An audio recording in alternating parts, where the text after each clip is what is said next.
तुझे दर्शन देने भगवान जरूर आए। ये नहीं है गुरु ही श्रेष्ठ तो नहीं, शिष्य भी श्रेष्ठ हो सकता है। और शिष्य वही श्रेष्ठ है जो गुरु से आगे निकल जाए। हाँ, गुरु मेहरबान तो चेला पहलवान। हाँ, हमेशा गुरु ऐसा बनाओ जो ज्ञानवान हो महाराज। हाँ, छोटिया बड़िया छाप गुरु नहीं बनाना चाहिए। लेकिन महाराज सुतीक्षण मुनि ने गुरु बनाए अगस्त, जिन्होंने यज्ञोपवीत दिया था। यज्ञोपवीत के बारे में आपसे मैं 2 मिनट कह दूं। यज्ञोपवीत सभी को धारण करना चाहिए। यज्ञोपवीत का मतलब होता है यज्ञ का वस्त्र। यज्ञ यानी यज्ञ अनुष्ठान, और उपवीत यानी वस्त्र। संधि विच्छेद करो तो यज्ञ धन उपवीत होता है, और संधि कर दो तो यज्ञोपवीत हो जाता है। इसके बिना कोई अनुष्ठान सिद्ध नहीं होता। द्विज तभी बनता है व्यक्ति जब वो जनेऊ धारण कर लेता है। द्विज का मतलब क्या होता है? जिसका 2 बार जन्म हुआ है। जब व्यक्ति गर्भ से जन्म लेता है तो 1 बार जन्म माना जाता है, और जब व्यक्ति जनेऊ पहन लेता है तो उसका दूसरा जन्म माना जाता है। तो फिर वो द्विज हो जाता है। ब्राह्मण क्षत्रिय वैश्य को द्विज संज्ञा दी गई है। प्रेम से कहिए जय जय श्री राम, जोर से बोल दो। अब आपसे मैं निवेदन कर दूं, सबरी का प्रसंग तो यहाँ नहीं चल रहा, लेकिन मैं थोड़ा आपको सबरी प्रसंग में ले चल रहा हूं मात्र 5 मिनट के लिए। कि सबरी ने भगवान को जूठे वीर क्यों खिलाए? जूठी वीर क्यों खिलाए? इसके पीछे ये द्विज वाली जो बात चल रही है ना, यहीं पर रहस्य है कि जब भगवान सबरी के यहाँ पहुंचे तो भगवान का नियम था कि भगवान रोज ब्राह्मणों को भोजन कराते थे, द्विजों को भोजन कराते थे भगवान राम। तो जब और पीछे फिर राम खाते थे, पहले ब्राह्मण भोजन फिर बाद में खाते थे। तो जब सबरी के यहाँ जब भगवान पहुंचे तो सबरी के यहाँ तो कोई ब्राह्मण है नहीं। तो सबरी के आगे जब भगवान बैठ गए तो सबरी ने मन में विचार किया कि भगवान का नियम है कि रोज ब्राह्मणों को भोजन कराते हैं, मेरे यहाँ कोई ब्राह्मण है नहीं, तो मैं किन्हें भोजन कराऊं? तो सबरी ने मन में विचार किया कि जो द्विज है, द्विज जिनका 2 बार जन्म हुआ है उनको भोजन कराते हैं। तो सबरी ने मन में विचार किया कि दांत भी 2 बार उत्पन्न होते हैं। कितनी बार? 2 बार जन्म होता है दांतों का भी, 1 बार दूध की और 1 बार पक की। दांतों को भी द्विज कहा जाता है, ब्राह्मण को भी द्विज कहा जाता है। सबरी ने मन में विचार किया कि पहले इन पंडित जी को भोजन करा दो और फिर भगवान आप भोजन कर लीजिए।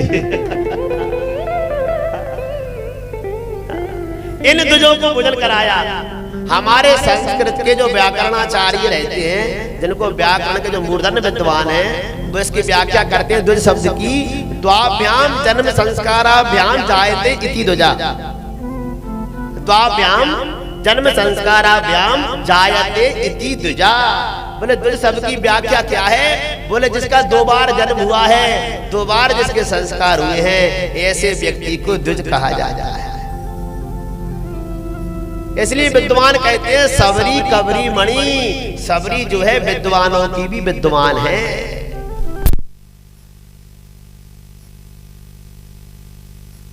जय जय श्री राम, जोर से बोलिए। सबरी कबरी मणि, सबरी तो विद्वानों की मणि है। तो कहते हैं कि शिष्य भी गुरु से श्रेष्ठ हो सकता है। सुतीक्षण मुनि ने कहा आप चलिए और भगवान आप गुरुजी को दर्शन दीजिए। तो कहते हैं कि उनको लेकर के और जाकर के महाराज अगस्त मुनि के पास में गए हैं।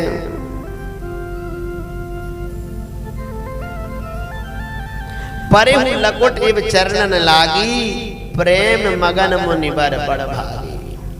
कहते हैं भगवान को देख करके उनका प्रसन्न हो गया हृदय महाराज, और अगस्त मुनि भगवान से बार बार मिले हैं। सुंदर भगवान की स्तुति की है। श्याम ताम रस दाम शरीरम, जटा मुकुट परिधन मुनि चीरम, पाणि चाप सर कटि तूणीरम, नौमि निरंतर श्री रघुवीरम। अगस्त मुनि ने सुंदर भगवान की वंदना की है और कहते हैं महाराज बड़े प्रसन्न भय हैं, और दर्शन किए अगस्त मुनि ने। और अगस्त मुनि ने कहा प्रभु,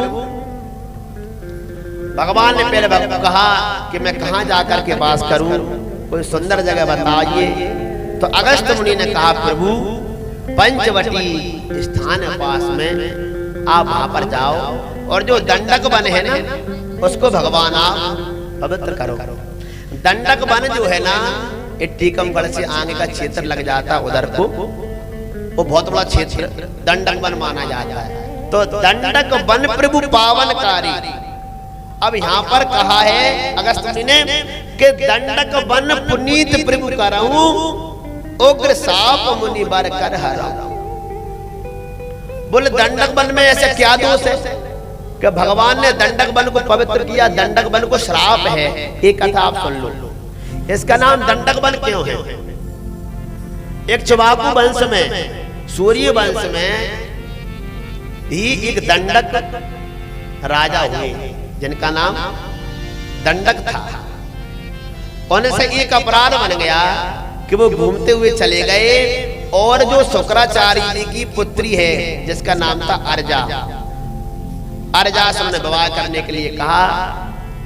अर्जा ने मना कर दिया। दंडक तो राजा थे, अहंकार में डूबे थे, बलात् महाराज उनके सांग उन्होंने कर्म किया। बड़ा क्रोध आया बेचारी पुत्री को, दौड़ करके अपने पिता के पास शुक्राचार्य जी के पास में पहुंची। शुक्राचार्य जी को बड़ा क्रोध आया, बोले आप दंडक, आप राजा हो, इक्ष्वाकु वंश के हो, और आपने इतना बड़ा अपराध किया है। उन्होंने श्राप दे दिया कि जितना तुम्हारा क्षेत्र, जितना तुम्हारा दंडक वन है, हे दंडक राजा, उसमें इंद्र जो है गर्म धूल की वर्षा करेंगे और तुम्हारा ये वन अपवित्र हो जाएगा, जीव जंतुओं के लायक नहीं रहेगा, हरियाली समाप्त हो जाएगी। तो कहते दंडक वन पर इंद्र ने वर्षा की, तब से वो सूना पड़ा था। आज भगवान उसको पवित्र करने के लिए गए हैं। एक कथा के अनुसार गौतम ऋषि का भी वहां पर श्राप था कि जब राम आएंगे तभी दंडक वन हरा भरा होगा, उससे पहले नहीं होगा। इसलिए प्रभु वहां पर गए हैं। फिर भगवान आगे बढ़े, गीधराज जटायु से मित्रता हुई, गीधराज से भेंट भई, बहुविधि प्रीत बढ़ाई, गोदावरी निकट प्रभु रहे परन ग्रह छाई। भगवान आगे बढ़े हैं और प्रभु ने जाकर के सुंदर महाराज पर्णकुटी बना ली, और पर्णकुटी बना करके भगवान उसी में रहने लगे। प्रेम से कहिए जय जय श्री राम। जोर से बोल दो, एक बार और बोल दो। आप लोग बड़े प्रेम से कथा सुनते हैं।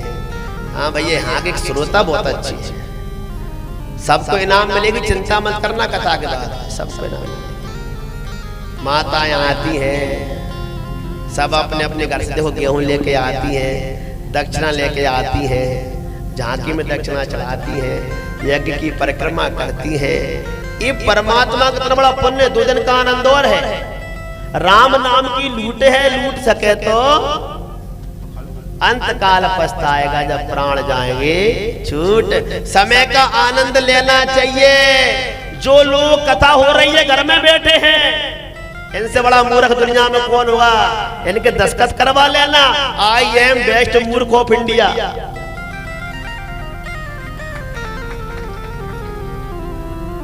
अरे दुनिया में दो गंगा हैं, एक भागीरथी गंगा और ये राम कथा गंगा। भागीरथी गंगा में जाओगे, हरिद्वार जाओगे, कोरोना हो जाएगा रास्ते में, टिकट लेना पड़ेगा, ट्रेन में बैठना पड़ेगा, थक जाओगे, ठंड लग जाएगी। अरे ये भगवान की गंगा बह रही है, कम से कम इसमें तो नहा लो भैया।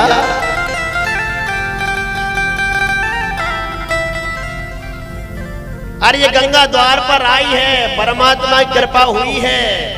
ये समय कहाँ रखा है भैया, ये तो परमात्मा की कथा है। जहां मिले वहां पी लो।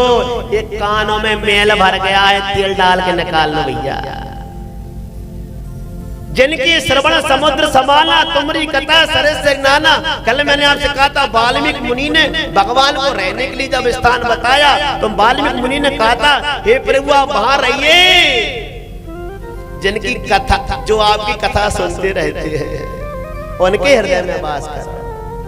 अरे सुन लो भैया, वेद आप पढ़ नहीं सकते, पुराण आप पढ़ नहीं सकते, ग्रंथ आप नहीं पढ़ सकते, आपको समझ में नहीं आएंगे। श्लोकों की व्याख्या तुमको समझ में नहीं आएगी, आपको कुछ मैथ समझ में नहीं आएगा। आप साइन थीटा कोस थीटा पढ़ सकते हैं, आप सिंगुलर प्लूरल पढ़ सकते हैं, लेकिन आपको ये भाषा समझ में नहीं आती। ये ज्ञान की भाषा है, ये वैरागियों की भाषा है, ये तपस्वियों की भाषा है, ये भक्त लोगों की भाषा है। इसको सुन लो बस, इसको तुम पढ़ नहीं सकते। एक व्यक्ति मेरे पास खड़ा था, बोले महाराज मैं तो रामायण बहुत जानता हूँ। मैंने कहा अर्थ बताओ। मंगल भवन अमंगल हारी द्रवंशु दशरथ अजर बिहारी, इसका अर्थ बताओ। ये तो सबको आती है चौपाई, ये तो सब जानते हैं। पंडित जी बोलेंगे तो पीछे ही बोल लेंगे, इसका अर्थ बता दो। तो वो कहता है मंगलों के भवन। मैंने कहा ठीक है। बोले अमंगल हारी, अमंगल को हरने वाले, ये भी ठीक है। अब उसका दरबाऊ, उनका दरबाऊ मीन्स क्या होता है बताइए। सो पट्टे रह गया भाई की बंजाड़ा गिर गया। महाराज दरबाऊ माने नहीं जानता। तो मैंने कहा अजर बिहारी, अजर माने बताओ क्या होता है। बोले अजर भी नहीं जानता। तो मैंने कहा फिर तुम रामायण में क्या जानते? जब तुमको मंगल भवन अमंगल हारी, तो द्रवंश दशरथ अजर बिहारी इसका पता नहीं है अर्थ, फिर तुम कह रहे राम कथा सरल है। मिसिंग यू, गलत जा रहे हो भैया। परमात्मा की कथा सुनो, ज्ञानियों से सुनो, जरा बैठो, जरा सत्संग करो, उनसे अर्थ पूछो, तब भक्ति जाएगी। प्रेम से कहिए जय जय श्री राम। जोर से बोल दो, एक बार और बोल दो।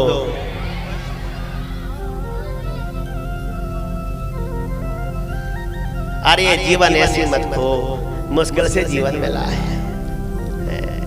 कहते हैं भगवान गए हैं, जाकर के पर्णकुटी बनाई, उस पर्णकुटी में भगवान ने निवास कर लिया। भगवान कहते हैं संतोष रखो। भगवान ने सबको बुलाया, सबसे मिले। भगवान का भैया दान तो है नहीं है, वचन रूपी दान ले जाओ। है तुम्हारे पास धन नहीं है ना, तो मीठी वाणी दे दो। लोगों को तुम नोट नहीं दे सकते, मीठी वाणी दो। प्रेम से कहिए जय जय श्री राम।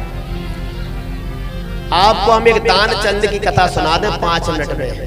एक दान चंद थे, उनका नाम था दान चंद, रहते थे प्रयागराज में। कहां पर? प्रयागराज में। उन्होंने जीवन में कभी किसी को चवन्नी भी दान नहीं करी, सब जोड़ रहे थे। बोले नाती पोता मेरी अर्थी पे फेंकेंगे तो ज्यादा से ज्यादा जोड़ जाओ। जोड़ने में लगे रहे थे, कभी नहाने के लिए भी नहीं गए इलाहाबाद में। जब बूढ़े हो गए 60 बरस के, पत्नी ने कहा तो 60 के हो गए, एक दिन तो गंगा जी चले जाओ। अरे त्रिवेणी में जाके स्नान कर आओ। लेकिन वो दान चंद स्नान करने नहीं जाता। क्यों? बोले नदी में जाऊंगा, गंगा जी में नहाऊंगा, घाट पे जाऊंगा, एक ना एक पंडित जी मिल ही। और क्या? एक ना एक पंडित जी कहीं के ना कहीं के टपक पड़ेंगे, कहेंगे लाओ जितमान, और वो कहेंगे लाओ जितमान, तो बस वही तो देना नहीं चाहती, इसलिए जाओ बती। हाँ, ना रहेगा बांस और ना बजेगी बांसुरी। अब 60 वर्ष के हो गए, पति ने कहा चले जाओ। जबरदस्ती चला गया बेचारा। सुबह सुबह गया 4 बजे और कौन से घाट पर पहुंचा? मुर्दा घाट। और क्या? हाँ, बोले मुर्दा घाट पर पंडित जी तो आते ही नहीं है, जो चुपचाप चला गया महाराज। मुर्दा घाट के भीतर गया, भगवान विष्णु ने सोचा इसके आनंद लेना चाहिए। हाँ, जो ज्यादा चतुर होता है ना, फिर उसके परमात्मा ही आनंद लेते हैं। भगवान पहुंच गए पंडित जी बन करके, और जैसे वो पानी में डूबा हरर गंगे और बाहर निकला, सो भगवान खड़े हैं, पंडित जी खड़े हैं, बोले मरवा दे। और जैसे वो घाट पर आया, सो भगवान ने कहा लाओ जजमान, हाँ स्नान करने आयो, आज अमावस्या है, दान कर दो। बोले महाराज तुम्हारी कसम बहुत गरीब हूँ, कुछ नहीं। हाँ, कुछ नहीं है महाराज, मुश्किल से पेट पाल रहा हूँ। बोले नहीं भैया, कुछ ना कुछ तो देना पड़ेगा। अरे बोले तुम्हारी कसम महाराज कुछ नहीं, समझो तो भगवान ने कहा भैया उधार कर दो, उधार। तो एक धेला, धेला समझते हो ना, चवन्नी से बहुत नीचे। बोले एक धेला दे देंगे। भगवान ने कहा चलो ठीक है। अब उसने भी दानचंद ने सोच लिया उधार वाली बात है तो दे देंगे, ना दिया तो ना दिया, उधार मान उधार। अब वो ठहरे भगवान। जैसे वो दानचंद घर पे पहुंचा, सो भगवान पीछे से ही पहुंच गए। लाओ जजमान एक धेला। ओ जजमान, उसने कहीं मरवा दिए, पत्नी को पहुंचाया। बोले जाकर कह दे कि वो तो बीमार है, जल्दी जा। उसकी पत्नी आई, बोले महाराज बीमार है तुम्हारी कसम। फिर तो भगवान कहते हैं अरे सुनो जजमानी, हमारे जजमान को हम संकट में नहीं छोड़ सकते। हाँ, संकट में नहीं छोड़ेंगे। वो भीतर गई, पति से कहा वो नहीं जा रहे। तो बोले जी कहते वो तो मर गए।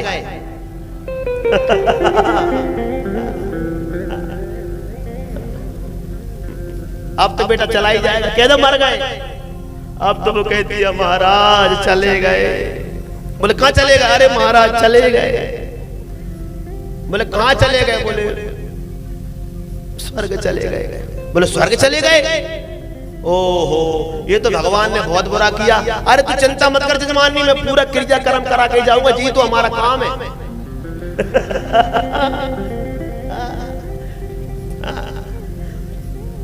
अरे जजमानी तू चिंता ना कर, पूरा क्रियाक्रम, जी तो हमारा काम है। महाराज मोहल्ला में हिला दे दिया, चले गए दानचंद, चले गए दानचंद, चले गए। अब बेचारे पूरे इलाहाबाद के पूरे मोहल्ला वाले इकट्ठे हो गए। अब तो विष्णु भगवान ठहरे, लकड़ी इकट्ठी करवा ली, कपूर मंगवा लिया, घास मंगवा लिया, सफेद चदरा मंगवा लिया, पूरी तैयार। और दानचंद को धर लिया, उसने कहीं मरवा दिया। बुरे फंसे पंडा जी से। हाँ, अब पंडा जी भी तगड़े और दानचंद भी तगड़े। धर लिया महाराज, गांठ लगा ली, बांध लिया। दानचंद को 4 लोगों ने रख लिया। इतने तगड़े दानचंद बोलते ही नहीं है। ये नहीं कह रहे कि भैया छोड़ दो, एक धेला दे दूंगा। पहुंच गए घाट पर, और घाट पर पहुंची, आग लगाने वाले थे लोग। सो भगवान ने कहा बहुत तगड़ा जजमान है भैया। बहुत तगड़ा जजमान है, चमड़ी जाए पर दमड़ी न चली जाए। पर भगवान ने कहा कान में आराम से, बोले आयो हो बैकुंठ से। भगवान कह रहे आयो हो बैकुंठ से, और मुझसे नाता जोड़। आयो हो बैकुंठ से, मुझसे नाता जोड़। सो दानचंद भी कान में कहता है, बोले हमको बैकुंठ न चाहिए, हमरो धेला छोड़।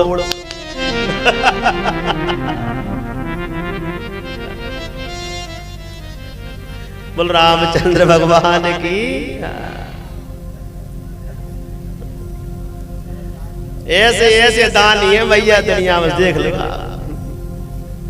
लेकिन हमारे ग्रंथ कहते हैं कि चली चोंच भर ली गई, और घटे न सरता नीर, और धर्म करे धन ना घटे, जो सहाय रघुबीर।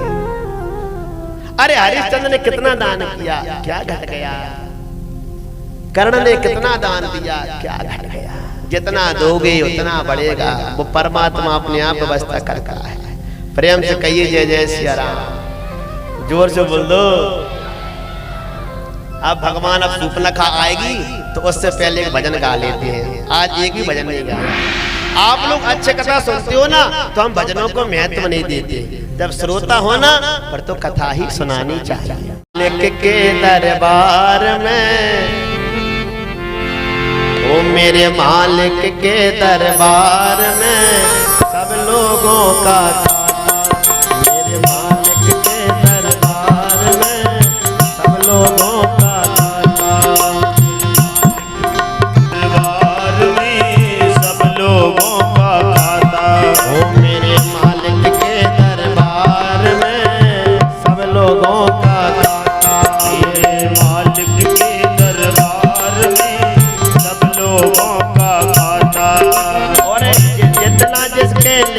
भाग में उतना ही फल पाता।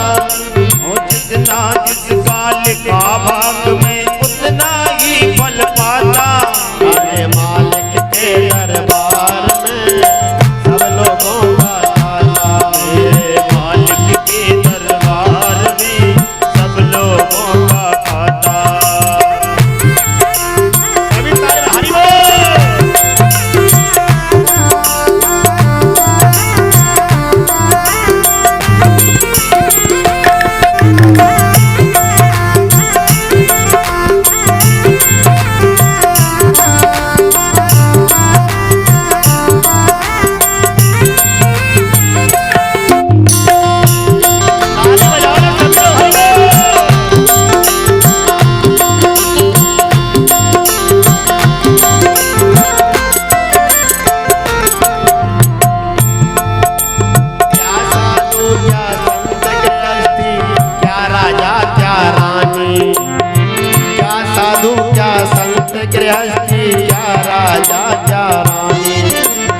प्रभु की पुस्तक में लिखी है सबकी कर्म कहानी। ओ प्रभु की पुस्तक में लिखी है सबकी परम कहानी। हाँ, प्रभु की पुस्तक में लिखी है सबकी कर्म कहानी।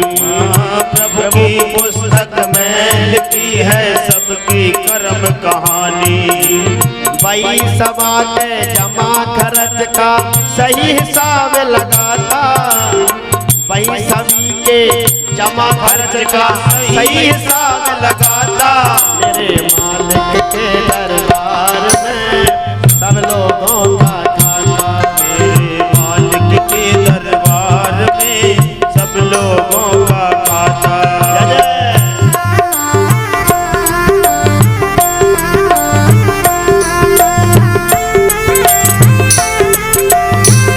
रामचंद्र भगवान की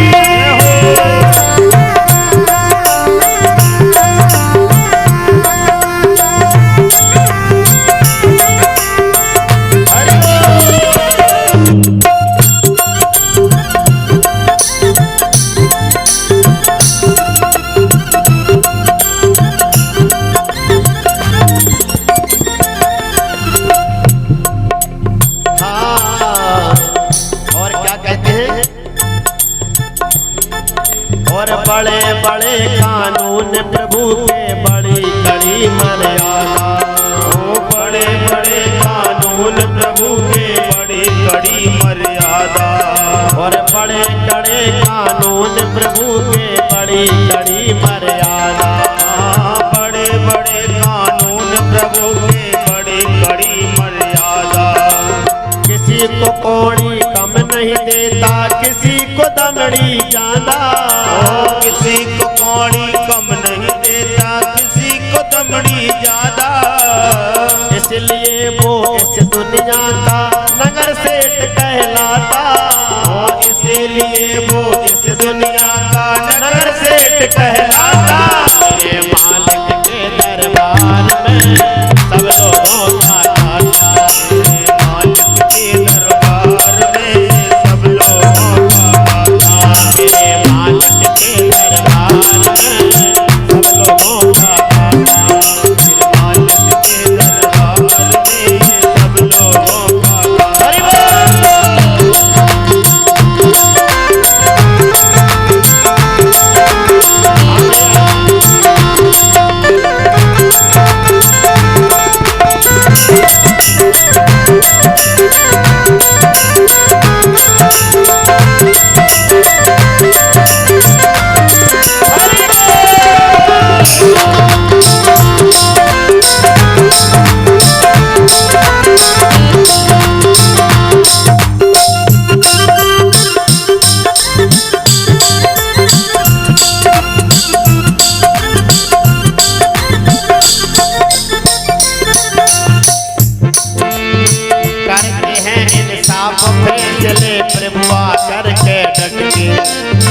करते हैं इंसाफ फैसले प्रभु करके लगते। इनका फैसला कभी न बदले लाख कोई सर पटके। ओ इनका फैसला कभी न बदले लाख कोई सर पटके। कैसे भगवान, इनका फैसला अगर चल जाता है ना तो कितने सर पटक लेना, कोई सुनावाई नहीं होगी। हाँ, इनका फैसला कभी न बदले लाख कोई सर पटके। इनका फैसला कभी न बदले लाख कोई सर पटके। समझदार तो चुप रहता है, मूर्ख शोर मचाता। वो समझदार तो चुप रहता है, मूर्ख शोर मचाता। मेरे मालिक के दरबार में सब लोगों का दाता। मेरे मालिक के दरबार में सब लोगों का दाता। ओ मेरे मालिक के दरबार में सब लोगों का दाता। मेरे मालिक के दरबार में सब लोगों का दाता।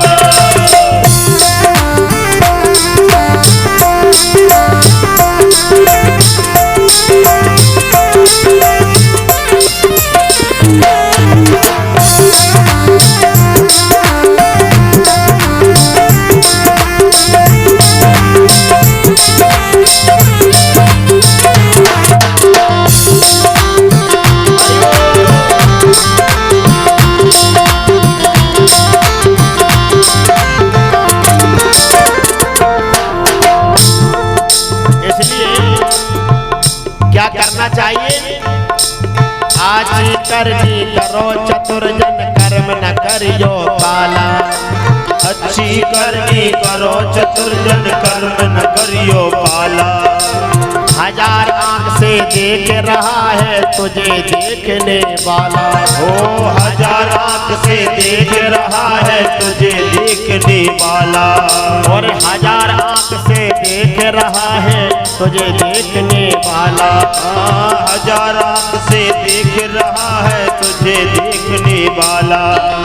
सूरदास जी यूं कहते हैं समय गुजरता जाता। सूरदास यूं कहते हैं समय गुजरता जाता। मेरे मालिक के दरबार में सब लोगों का दाता। मेरे मालिक के दरबार में सब लोगों का दाता। मेरे मालिक के दरबार में सब लोगों का दाता। मेरे मालिक के दरबार में सब लोगों का दाता। और जितना जिसके भाग्य लिखा है उतना ही फल पाता। और जिसका जितना भाग्य लिखा है उतना ही फल पाता। मेरे मालिक के दरबार में मेरे मालिक के दरबार में सब लोगों का दाता। मेरे मालिक के दरबार में सब लोगों का दाता। मेरे मालिक के दरबार में सब लोगों का दाता। मेरे मालिक के दरबार में सब लोगों का दाता। मेरे मालिक के दरबार में सब लोगों का दाता। एक बार जितने भक्त बैठे दोनों हाथ ऊपर कर दें सभी लोग। एक बार भगवान की शरण में सभी लोग। ओ मेरे मालिक के दरबार में सब लोगों का दाता।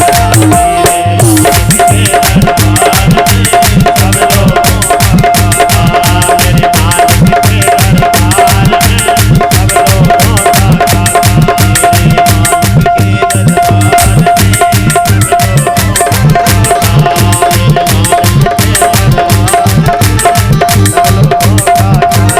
मेरे मालिक के दरबार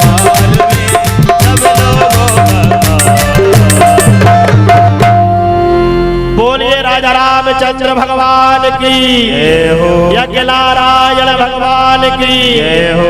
नमः पार्वती पते हर हर महा हर हर महा हर हर महा। हो मेरे मालिक के दरबार में हाय हाय रे भैया सब लोगों का खाता। एक बार और बोल दो। भगवान जब आपने जियो की सिम चलाते BSNL की, आइडिया की, एयरटेल की, अच्छा आपके ज्ञान देना थोड़ा सा, क्योंकि ये आजकल का कौन सा जमाना बोलते हैं, इलेक्ट्रिशियन बोलते हैं, क्या बोलते हैं। अगर जो ऊपर बैठा है, जिसके सैटेलाइट लगे हैं ऊपर, आप उसमें सिम भले डली रहे, पर अगर वो चाहना तो टावर नहीं आए तो आपके आएंगे ही नहीं।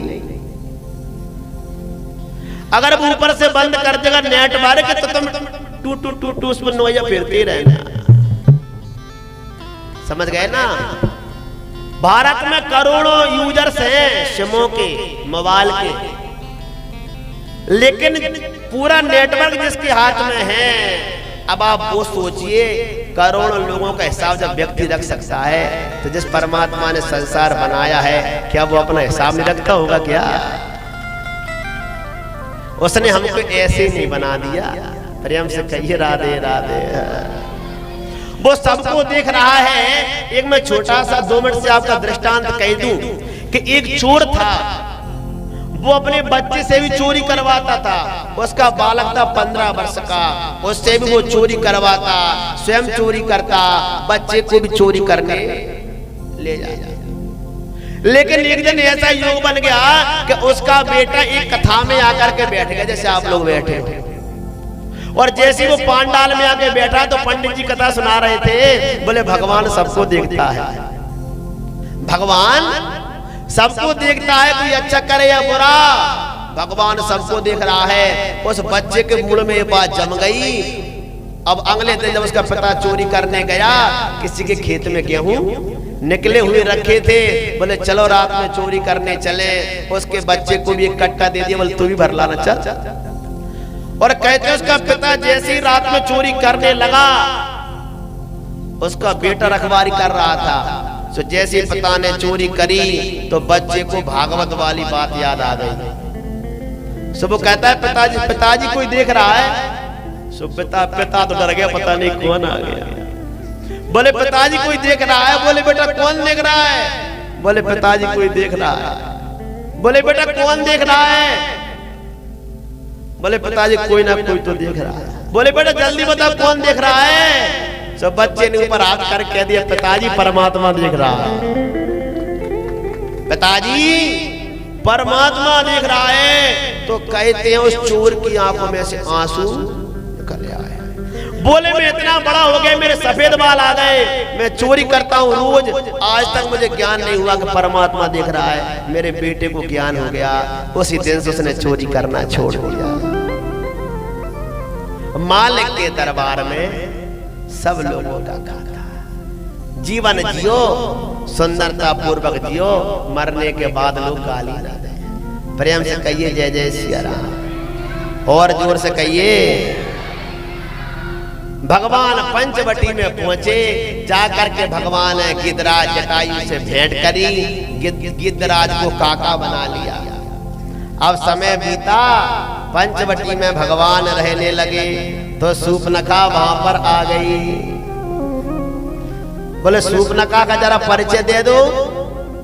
बोले ये रावण की बहनी है, ये रावण की बहन है। इसके पति को रावण ने ही मार डाला था, इसलिए ये रावण के पास में रहने लगी।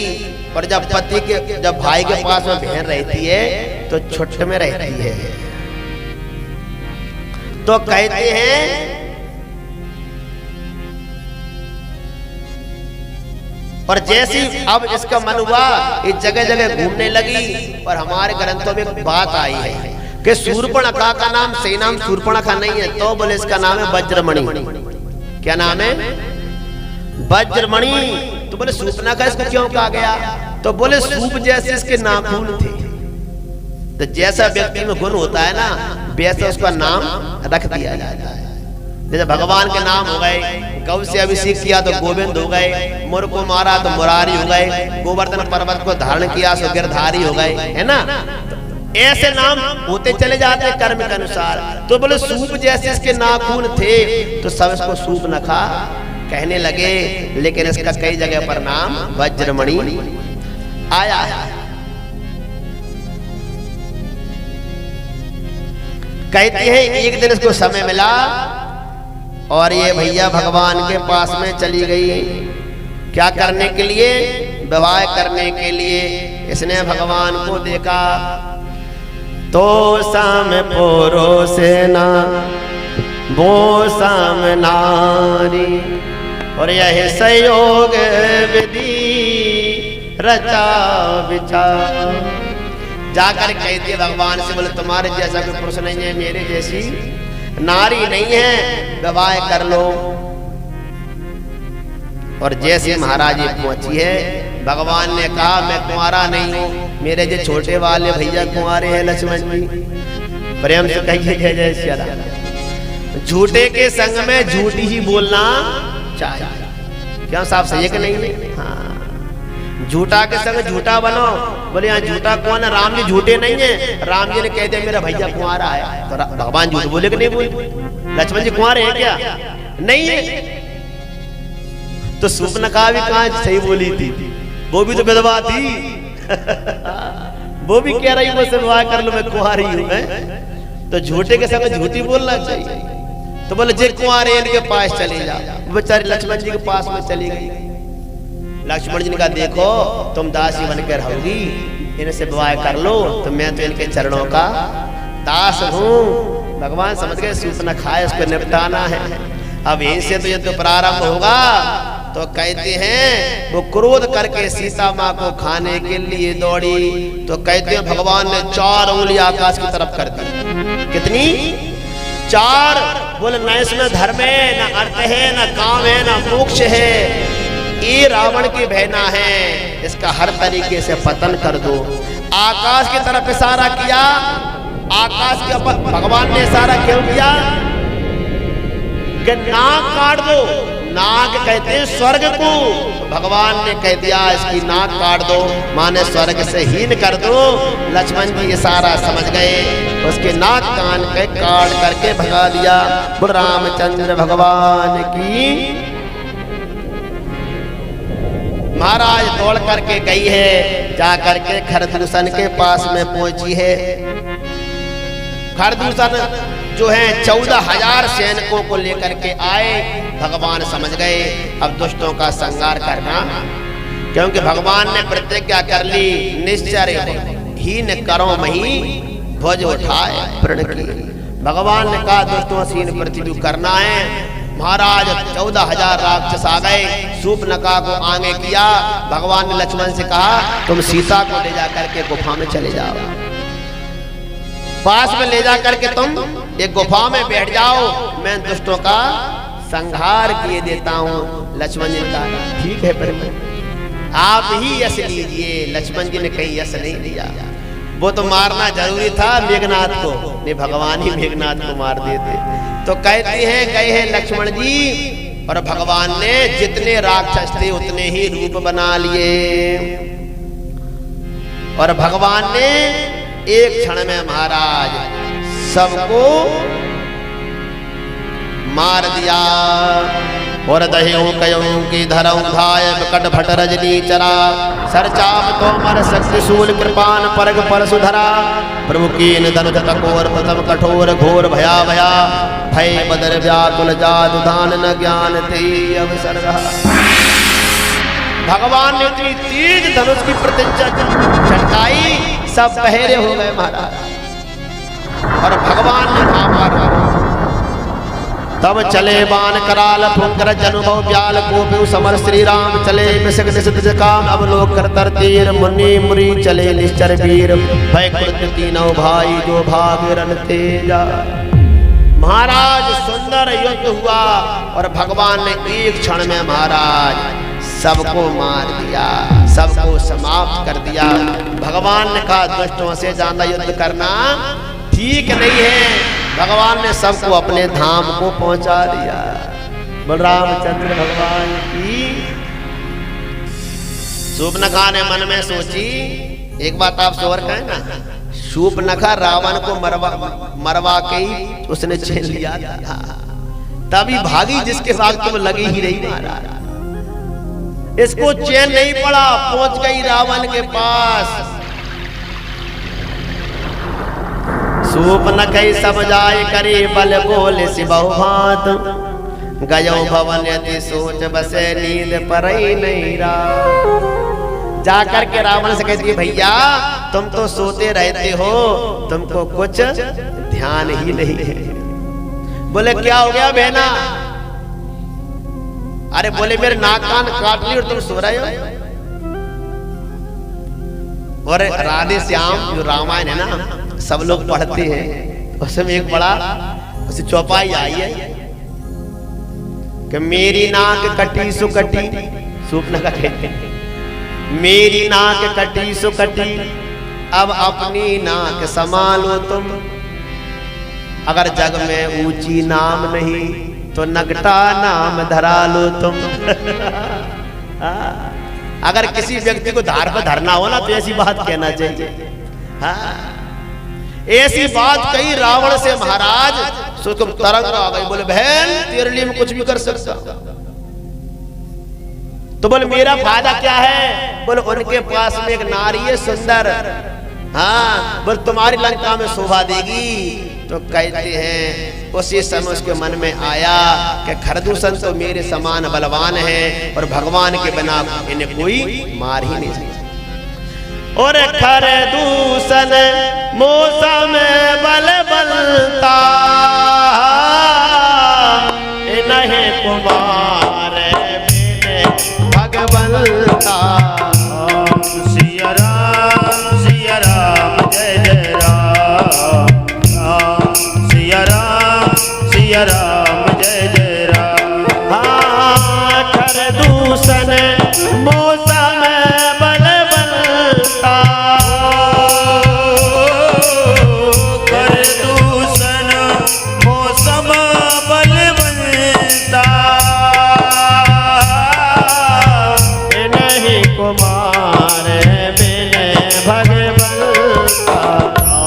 सिया राम जय जय राम, राम सिया राम जय जय राम। अब देखो भैया कहते हैं रावण का यहाँ ज्ञान जगा और रावण मन में कहता है तो भगवान हो गए तो मैं क्या करूंगा? तो मैं जाई बैर हट करहूं प्रभु सन प्राण तजे भव तारा। रावण ने कहा मैं क्या करूं? बोले मैं भगवान से बैर करूं और अपना भी कल्याण करूं और कुल का भी कल्याण करूं। हो जाई भजन न तामस देहा, मन क्रम वचन मंत्र दृढ़ एहा। रावण मन में सोचता है कि देह तामस होती है, इसमें आलस भरा रहता है। प्रेम से कही जय सिया राम, जोर से बोल दो। सर्दी में उठने मन भी नहीं करता, उठ गए तो रजाई में बैठे रहते हैं, तामस देह है, आलस भरा है। भजन नहीं होता, बोले बस 1 घंटे और रुक जाओ भैया फिर रजाई छोड़ देंगे। हमारे शास्त्र कहते हैं प्रातः काल बिस्तर को छोड़ देना चाहिए, ज्यादा देर तक सोने से आयु का हरण होता है। सूर्योदय के बाद भी जो सोते रहते हैं उनके घर से लक्ष्मी विदा ले जाती है। सुबह हो गया, प्रातः काल हो गया, तुम्हारे गेट बंद हैं। अगर रात में थके हो, भजन कीर्तन किया है, यात्रा करके आए हो तो सो जाओ, कोई बात नहीं है। लेकिन रोज का अगर आप ये नियम बना लोगे तो ये बहुत खतरनाक है। जितनी जल्दी बने उतनी जल्दी जाग जाना चाहिए, और जाग करके ये नहीं है कि बड़ी पी रहे हैं। रामा कृष्णा हरे हरे बड़ी पी रहे हैं परे परे, ऐसे भजन नहीं होता। सुबह उठो, आलस को त्याग दो, सूर्य भगवान का भजन करो, पृथ्वी माता को प्रणाम करो, अपने गुरु मंत्र का जाप करो, नित्य क्रिया करके स्नान करके भगवान का भजन करो। भाई ये जीवन पता नहीं कब चला जाए, पता नहीं है। जल्दी जाग करके भगवान का ध्यान करो, संध्या बंदन नित्य क्रिया मनुष्य को करना चाहिए। अमावस्या पूर्णिमा को तो कम से कम, कल तो भैया बड़ा आनंद आ गया, गांव वालों के लिए ताली बजा दो आप सब लोग एक बार, वाह भैया। आहा, जितने घर घर द्वार पर भैया भगवान की नगर यात्रा गई, वाह। हमारे आचार्य जी आए, वो भी बोल रहे थे कि ऐसे भक्त तो हमने दुनिया में आज तक देखे ही नहीं। और बोले ऐसा आयोजन हो रहा है आनंदपुर में कि ना भूतो ना भविष्यति। भविष्यति तो ठीक है, लेकिन अभी तक हुआ तो नहीं है भैया, और पता नहीं आगे भगवान कब कृपा करेंगे। सबके जितने द्वार पर गए सबने फूल बिछा दिए, सबका महाराज द्वार लिपा है, सबके चौक पूरे हैं, सबके घर दीपक रखा है। यही तो भगवान देखते हैं। कुछ लोग तो ऐसे होते हैं भीतर जाकर कमरों में बैठ जाते हैं, हो गए भगवान। अरे मूर्ख, तू मनुष्य क्यों बन गया? अरे परमात्मा को परमात्मा समझो। कल भैया सब गांव को बहुत आशीर्वाद है, आप सब लोगों ने बहुत मेहनत की है, आप सब लोगों के भगवान भंडार भरे रखे, यही भगवान से आशीर्वाद। और अभी हमने भजन गाया ना, मेरे मालिक के दरबार में सब लोगों को खाता, तो हमारे जो बंटी सिंह रघुवंशी है ना, यज्ञ के मुख्य यजमान बने हैं भैया, इनका बड़ा पसंदीदा 3 दिन से बोल रहे थे। मैंने कहा अब तो गाय दे, चिंता मत करो, प्रेम से कहिए जय जय सिया राम। परमात्मा की कृपा है, सभी ग्रामवासी आज भगवान बैठ गए मंदिर में, विराजमान हुए भगवान, है ना। और मुझसे गांव वालों ने कहा है कि पंडित जी आप मंच से बोल देना कि जो भी कथा सुनने बाहर से आ रहे हैं, आप सभी लोग जगह जगह से आ रहे हैं, आप सभी लोगों का 26 तारीख को भैया निमंत्रण है, सभी ग्रामवासियों की ओर से। रात्रि को मुझसे कहा गया था, तो हमने कहा था मंच से कह देंगे 26 तारीख को सबका निमंत्रण है। प्रेम से कहिए जय जय सिया राम, जोर से बोल दो। सूर्पनखा आई, रावण को जगाया, रावण जाग गया, उसने कहा तामस देह है, भजन नहीं होता, तो क्या करेंगे? बोले अपने जीवन का कल्याण करेंगे। मामा मारीच के पास में गया, मामा मारीच से कहा भैया चलो जल्दी चलिए। बोले कहाँ? बोले सीता जी को हरण करके लाना है, तुम सोने का मृग बन जाओ, मैं जो है महात्मा बन करके जाऊंगा, भिक्षा लेने जाऊंगा, जल्दी चलो। तो मारीच ने थोड़ा समझाया, दुष्ट आदमी को भी समझाना चाहिए। मारीच ने कहा भैया वो राम प्रभु हैं, मुझ में बिना फन का बाण मारा था, मैं सुयोजन समुद्र के इस पार आके गिरा था। वो प्रभु हैं, ब्रह्म के अवतार है, दुष्टों को मारने के लिए अवतार लिया है। राम से बैर मत करो, सीता जगत जननी भवानी है, तुम क्या कर रहे हो? रावण ने कहा चलते हो कि नहीं कि तुमको यहीं बैकुंठ पहुंचा दो। मारीच ने उभय भांति देखा निज मरना, तब ताक्यौ रघुनायक सरना। मारीच ने मन में विचार किया इस दुष्ट के हाथ से भी मरूंगा, और भगवान के पास गया तो भी मरूंगा, मेरा मरना तो तय है, तो पापी के हाथ से मरने से अच्छा है कि परमात्मा के हाथों प्राण चले जाए।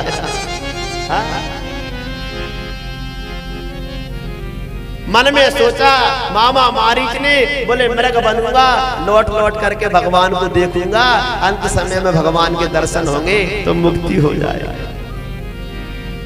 कहते महाराज कपट मृग बन करके इधर जाने लगे, इधर भगवान ने सुंदर लीला रची। लक्ष्मण जी लकड़ी लेने गए, सीता माँ से कहा तुम पावक में करहो निवासा, जब लगी करहो निशाचर नासा। हे सीते तुम अग्नि में वास करो। विद्वान लोग कहते हैं अग्नि में वास क्यों कराया, जल में क्यों नहीं कराया? अग्नि में सीता जी को वास क्यों दिया? तो कहते हैं कि राम जी का घर है अग्नि। राम जी कहां से प्रगटे हैं? अग्नि में से जब खीर निकली ना, खीर कहां से निकली? अग्नि से। तो राम जी जो मुख जन्म लिया है वो कहां से लिया है? अग्नि से। तो अग्नि किसका घर है? राम जी का। तो राम जी का जो घर है वो सीता माँ की क्या हुई? ससुराल। और ससुराल से अच्छी बहू कहीं रह ही नहीं सकती है। हाँ, इसलिए कहा कि आप अग्नि में जाकर के वास करो। और अग्नि में जैसे वास कराया, सीता माँ को अग्नि में वास करा दिया। इसके बाद में लक्ष्मण जी आए, छाया सीता को ले लिया। सुंदर महाराज चरित्र हुआ, मामा मारीच आया, सुंदर मृग बना, छाया सीता माँ ने कहा देखो सुंदर मृग है। हमारे विद्वान कहते हैं कि राम जी हिरण के पीछे गए। ये बुद्धिमान लोगों का काम नहीं है, ये विवेकवान लोगों का काम है। राम जी हिरण को मारने गए, ये बुद्धिमान लोगों का काम नहीं है, ये विवेकवान लोगों का काम है। बुद्धिमान से श्रेष्ठ हमेशा विवेकवान होते हैं। राम जी ने मन में विचार किया कि सीता ने मुझसे कभी कुछ नहीं मांगा, पहली बार मुझसे कुछ मांगा है, और अगर मैं नहीं जाऊंगा तो मैं सीता के मन से दूर हो जाऊंगा। और तन की दूरी से मन की दूरी बुरी होती है। तन भले ही दूर रहे पर मन तो हमारा पास में रह जाए, प्रेम तो बना रहता है। राम जी ने सोचा भले ही रावण सीता जी का हरण करके ले जाए, लेकिन मैं सदा सीता के मन में बसा रहूंगा। और अगर मैं अभी मृग लेकर के नहीं आया तो सीता मेरे पास होते हुए भी मुझसे दूर हो जाए। इसलिए भगवान सबको जान रहे थे। अध्यात्म रामायण में तो लक्ष्मण जी ने भी कहा राम जी से, अध्यात्म रामायण में, अरे कि प्रभु ये तो मारीच। लक्ष्मण जी ने कहा ये तो मृग बन के आया मामा मारीच, आप इसके पीछे क्यों जा रहे हैं? लक्ष्मण जी ने बहुत समझाया, लेकिन भगवान को तो लीला करनी है। प्रेम से कहिए जय जय सिया राम।